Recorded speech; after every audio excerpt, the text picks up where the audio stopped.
बाहर नीम का पेड़, खेत हरदासपुर दिन। वो पेड़ जो अब डरावना नहीं लगता, दिन की शांत रोशनी में खड़ा है। पूजा की माँ जिसके सिर पर साड़ी का पल्लू है, और पूजा के पिता जो एक फीके कुर्ते पजामे में कुछ संशय में दिख रहे हैं, जमीन पर उखड़ू बैठे हैं। पूजा के पिता अपने चेहरे पर गमछे से पोंछते हैं और फिर उसे अपने सिर पर बांध देते हैं। दोनों एकटक मधु की ओर देख रहे हैं, जो आंखें बंद किए हैं, नीम के पेड़ से प्रार्थना करते हुए कुछ बुदबुदा रही है। घोर पाप, घोर पाप। पूजा के माता पिता शंकर की अशुभ घोषणा सुनकर चौंक जाते हैं। मधु गंभीर होकर सिर हिलाते हुए शंकर की ओर झुकती है। शंकर उसके कान में कुछ फुसफुसाता है। पूजा की माँ तनाव में और अनिश्चितता के साथ ये सब देखती रहती है।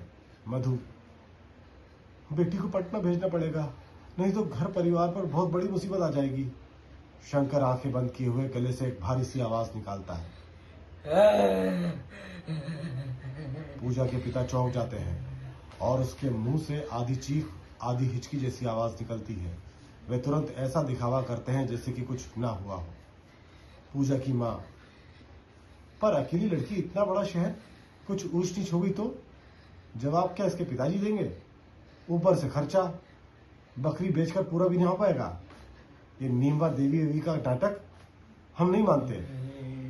पूजा की माँ और मधु तुरंत हाथ जोड़कर नीम से पेड़ से क्षमा याचना करती है। मधु, बताइए शंकर बाबू, नीमिया देवी ने क्या कहा? क्या कोई उपाय है?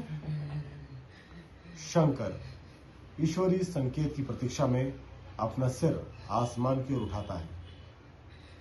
वो नीम के पेड़ की जड़ के पास घुटनों के बल बैठ जाता है और अचानक से उसका सिर कांपने लगता है।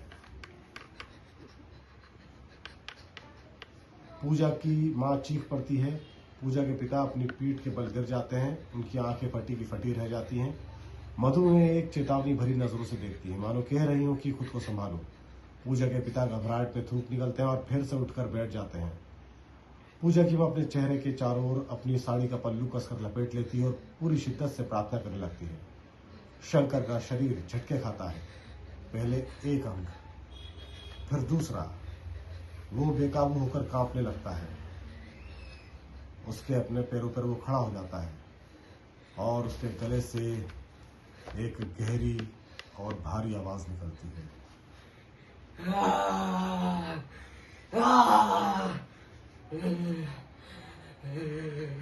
कट।